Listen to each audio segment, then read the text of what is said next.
There are moments in history that never make it into the textbooks, events witnessed by trained observers and recorded by military equipment, and then buried, not because they were insignificant but because they were too significant, too unsettling, too impossible to explain without unraveling the fabric of what we believe to be true. And this is the story of one such moment. A night in November, 1984. A routine patrol flight over the North Atlantic, and a piece of footage that would remain locked away in a vault for 4 decades until the man who filmed it decided on his deathbed that the world deserved to know. His name was Captain James Whitmore, a 15-year veteran of the United States Navy, a man who had flown combat missions over Vietnam, surveillance runs along the Soviet border during the height of the Cold War, and countless hours in conditions that would ground lesser pilots. He was not a man prone to exaggeration. He was not a man who saw things that weren't there. But on the night of November 23, 1984, James Whitmore saw something, and he filmed it, and for the rest of his life he was forbidden to speak about it. And now, 35 years after that night, and 5 years after his death, the footage has finally been declassified.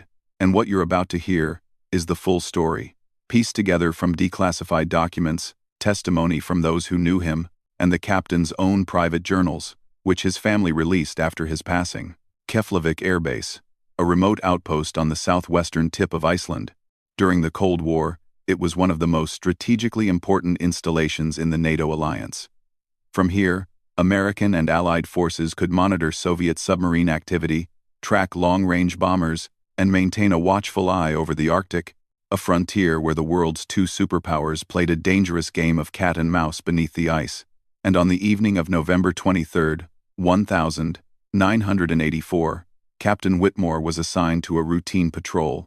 His mission was to fly a reconnaissance sweep over a sector of the North Atlantic, known to military planners as Zone 7 Alpha, a stretch of ocean roughly 200 miles northeast of Iceland, where Soviet submarines had been detected with increasing frequency that autumn. The weather that night was perfect: clear skies, unlimited visibility, a full moon hanging over the water like a silver coin.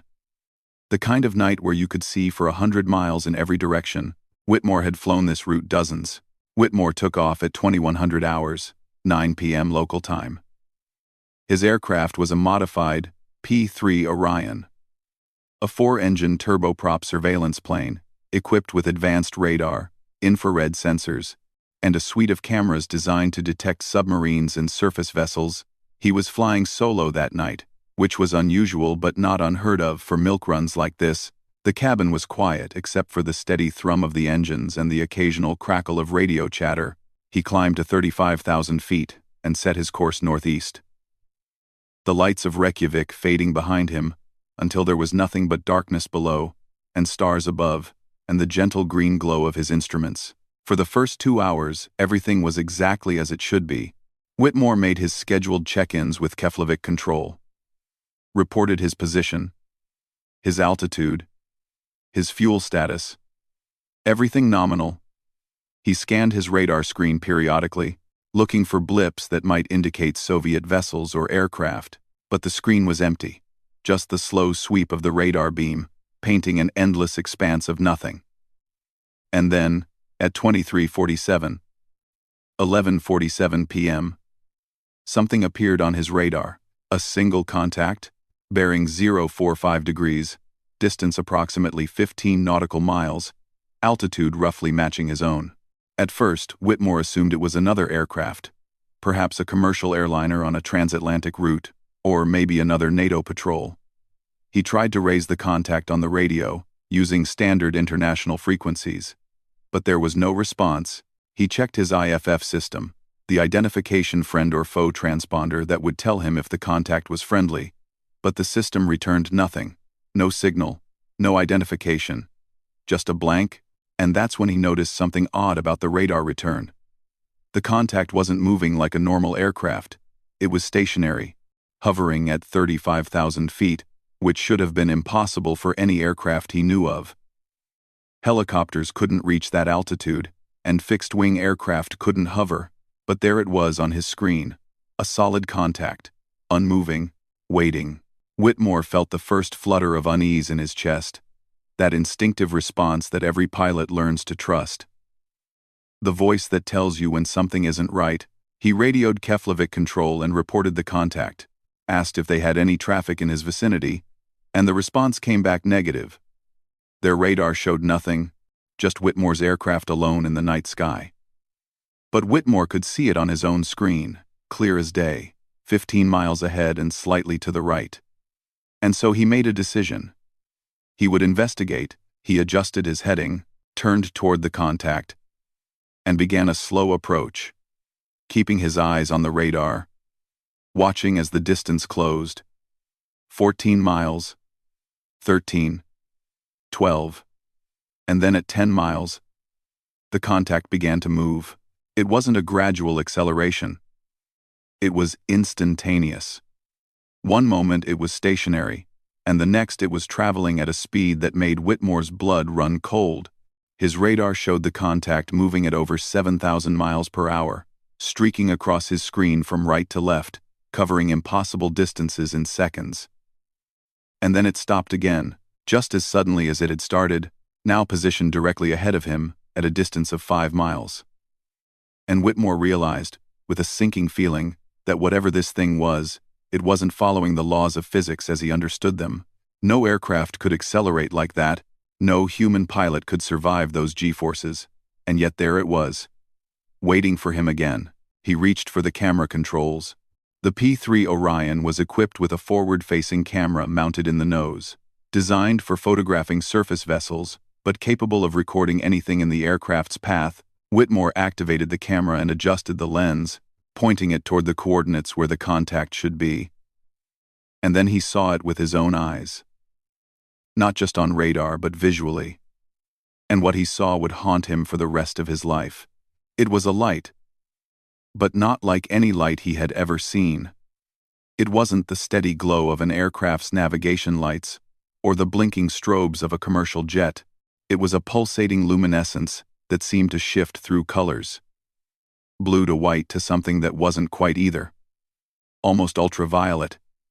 And it was large. Much larger than he had expected, perhaps 50 feet in diameter, maybe more, circular or disc-shaped.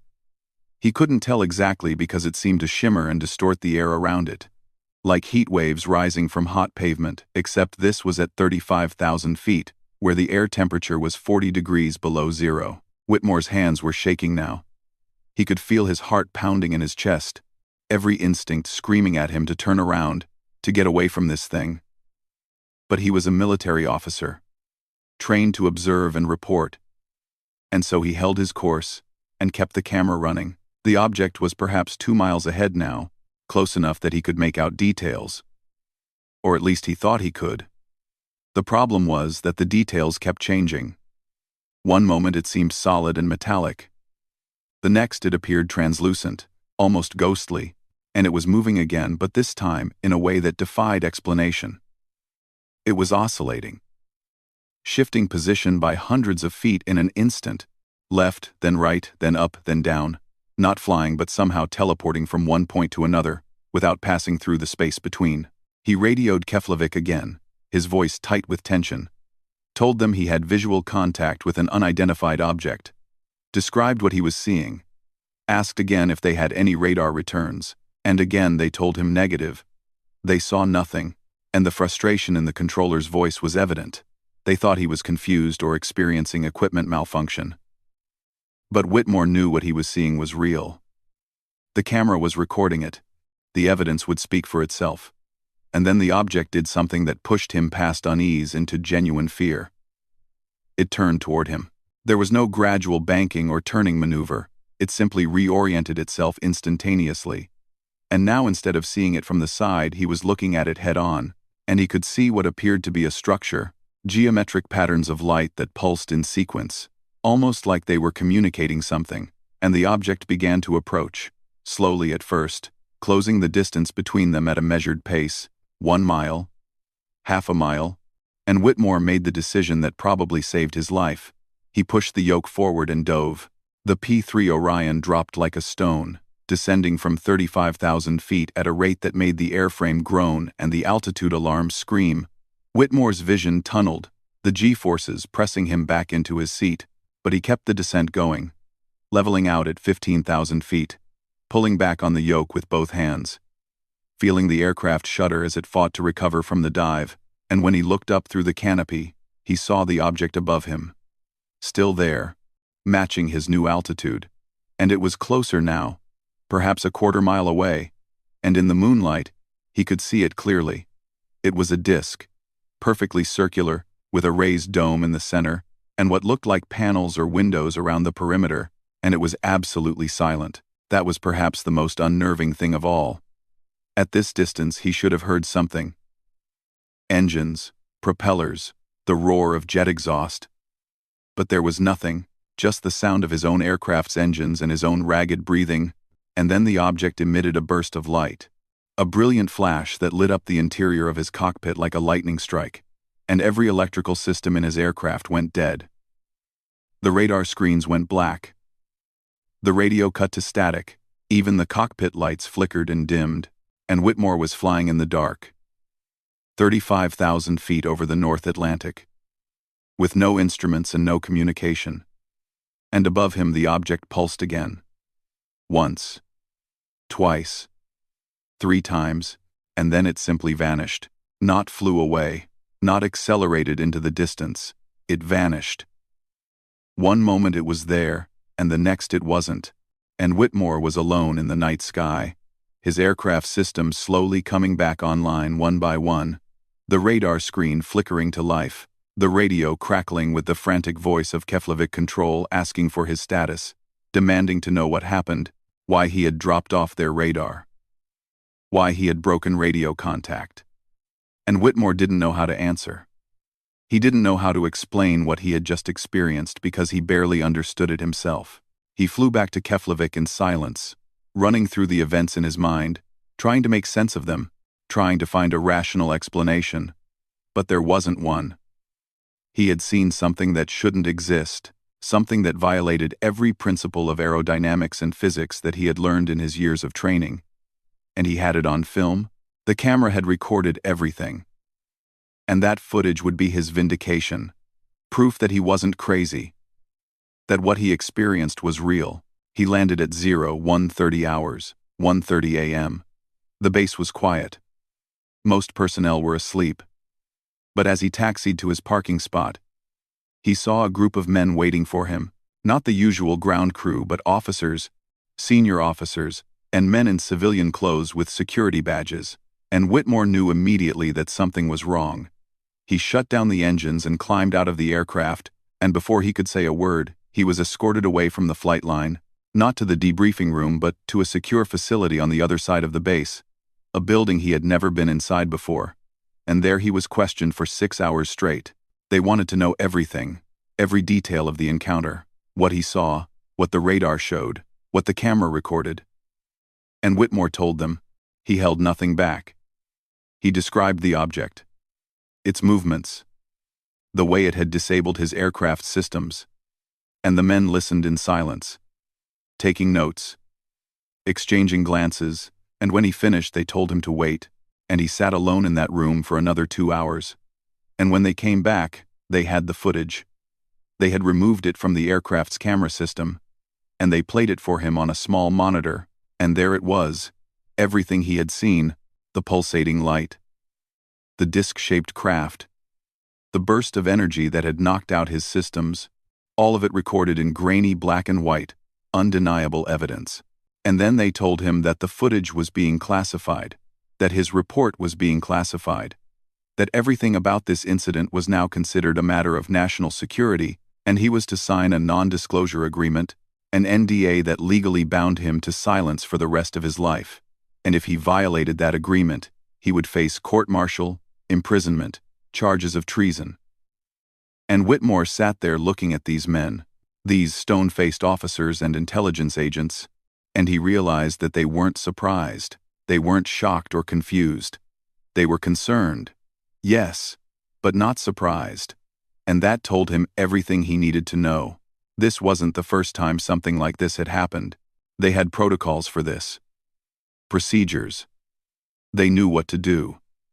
And that meant others had seen things too. Other pilots. Other witnesses. And they had all been silenced the same way. He signed the agreement. What choice did he have? He was a military officer. He followed orders. And for the next 35 years, James Whitmore kept his silence. He continued to fly, completed his service, retired with honors, and never spoke publicly about what happened that night. But he never forgot.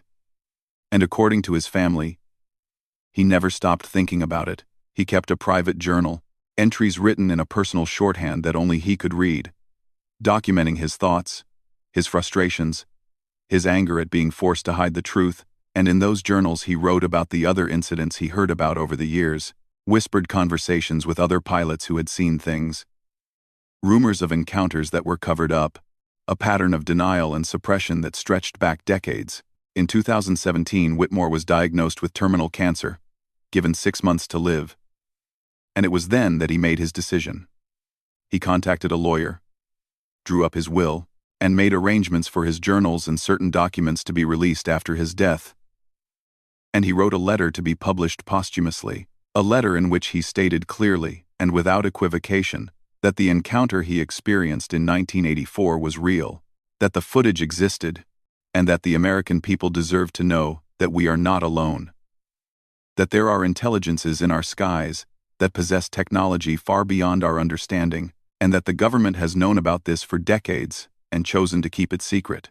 James Whitmore died on March 14, 2019, surrounded by his family, and 6 months later his letter was published, and it caused a sensation.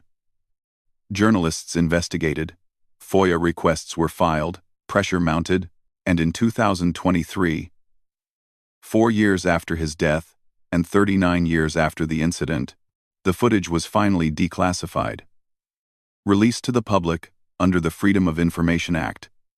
And what people saw confirmed everything Whitmore had claimed.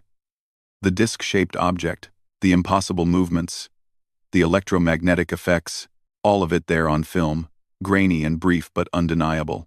The Pentagon issued a brief statement acknowledging that the footage was authentic, that it had been recorded by a Navy pilot in 1984, and that it depicted an unidentified aerial phenomenon, UAP, the new preferred terminology for what we used to call UFOs.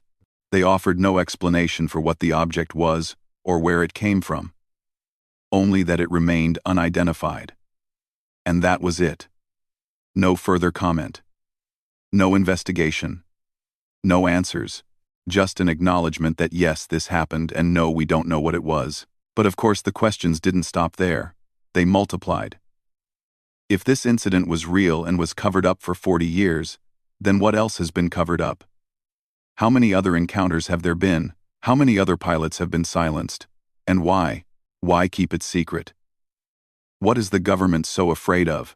And the answers to those questions remain elusive. But what we do know is this. James Whitmore was telling the truth. He saw something that night over the North Atlantic. Something that defied explanation, and he recorded it. And now we have the evidence, and we're left to grapple with the implications. What was that object? Some suggest it was an experimental aircraft. Perhaps Soviet technology that we didn't understand. But the Soviet Union collapsed in 1991, and no such technology was ever revealed or acknowledged.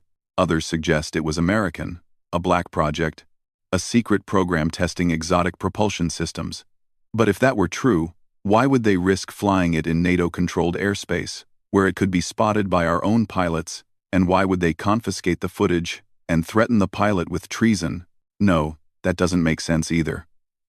The most logical explanation, as uncomfortable as it is that the object was not made by human hands, that it was something else, something from somewhere else, and that raises questions that are almost too big to comprehend.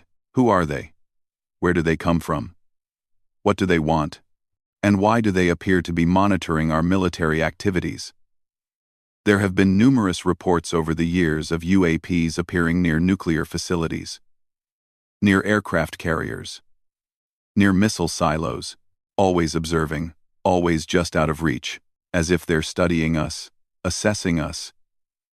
And perhaps most disturbing, If they have been visiting us for decades as Whitmore believed, then they have been watching our development, our conflicts, our progress as a species, and they have chosen not to make contact. At least not openly. Not officially. And that raises the question of why. Are we not ready? Are they waiting for something? Or is there a more troubling answer? That they don't see us as equals. That to them, we are something to be observed and studied, but not engaged with, the way a biologist might observe insects under a microscope. These are uncomfortable thoughts. They challenge our sense of ourselves as the dominant intelligence on this planet. They force us to confront the possibility that we are not as advanced or as significant as we like to believe, but they are thoughts we must grapple with because the evidence is there now. It's no longer a matter of belief or faith. It's a matter of looking at the data, looking at the footage, listening to the testimony of credible witnesses like James Whitmore, and accepting that something is happening in our skies, something real, and something that demands investigation. Since Whitmore's footage was released, there has been a growing movement demanding transparency, calling for the government to release all classified information related to UAPs, and there have been some promising developments. Congressional hearings where military officials and intelligence officers have testified about encounters, admissions from the Pentagon that, yes, these things are real, and yes, we have been tracking them, and the establishment of official task forces to study the phenomenon. But progress is slow. The culture of secrecy runs deep, and there are still powerful forces within the military and intelligence communities that believe this information should remain classified, that the public isn't ready, that revealing the full truth would cause panic or undermine national security. But men like James Whitmore believe differently. They believe that the truth, no matter how unsettling, is always better than lies and secrecy. That we, as a species, have a right to know what's happening in our own skies, and that we are resilient enough to handle the implications. And perhaps they're right. Perhaps we are at a point in our development where we can look up at the stars and acknowledge that we might not be alone, that there might be others out there, others who have been watching us, waiting, and that this knowledge doesn't diminish us but rather gives us perspective, reminds us that we are part of something larger, something we're only beginning to understand. The footage that James Whitmore recorded on that November night in 1984 lasts just under 3 minutes. 3 minutes of grainy black and white film showing something that shouldn't exist, and yet those 3 minutes have had a profound impact. They have validated the experiences of countless other witnesses who were told they were crazy or mistaken. They have forced the government to acknowledge what they spent decades denying, and they have sparked a conversation that is only just beginning. A conversation about who we are, where we fit in the cosmos, and what it means to share our universe with intelligences we don't understand. James Whitmore carried the weight of his secret for 35 years, lived with the knowledge that he had seen something extraordinary and was forbidden to share it, and in his final act, he chose truth over obedience. Chose to let the world see what he saw, and for that he deserves to be remembered, not just as a skilled pilot or a decorated officer, but as a man who refused to let the truth die with him. And as we watch that footage now, as we see that impossible object moving through the night sky, we are reminded that there are still mysteries in this world, still things we don't understand, and that sometimes the most important thing we can do is simply bear witness, record what we see, and have the courage to share it, even when powerful forces tell us to stay silent. The question now is, what comes next? The footage is out there, the conversation has started, but we're still just at the beginning. There are more witnesses who need to come forward, more documents that need to be declassified, more investigations that need to be conducted, and we need to demand transparency from our governments, demand answers to the questions that have been ignored for too long. Because this isn't just about lights in the sky or unexplained phenomena, it's about understanding our place in the universe. It's about confronting the reality that we might not be the only intelligent life in existence, and that if we're not alone, then everything changes. Our perspective on ourselves, our understanding of history, our vision for the future. Everything. So watch the footage, listen to the testimony, look at the evidence with clear eyes and an open mind, and ask yourself what you believe. And if you find yourself convinced, as I am, that something real is happening, then don't stay silent. Share the information. Support the researchers and journalists who are working to uncover the truth. Contact your representatives and demand transparency, because this is too important to leave in the hands of bureaucrats and classified committees. This is a matter that concerns all of humanity, and we all deserve to know what's happening in our skies. What James Whitmore saw that night was real. The footage proves it. And now it's up to us to decide what we do with that knowledge. Do we ignore it? Dismiss it as a curiosity and go back to our lives? Or do we take it seriously, investigate it properly, and prepare ourselves for the possibility that contact, real contact, might be closer than we think? Captain James Whitmore is gone now. But his footage remains. 3 minutes of film that captured something extraordinary. Something that challenges everything we thought we knew, and in those 3 minutes, we see not just an unexplained object, but a glimpse of a larger reality, a reality where we are not the center of the universe, where we are not alone, where there are forces and intelligences beyond our current comprehension. And that should fill us not with fear, but with wonder, with curiosity, with a desire to understand. And that is the legacy James Whitmore left us. Not just the footage, but the reminder that we should never stop questioning, never stop seeking the truth, no matter how uncomfortable or inconvenient that truth might be, because in the end the truth is all we have, and it's worth fighting for, worth preserving, worth sharing with the world, even if it takes 40 years.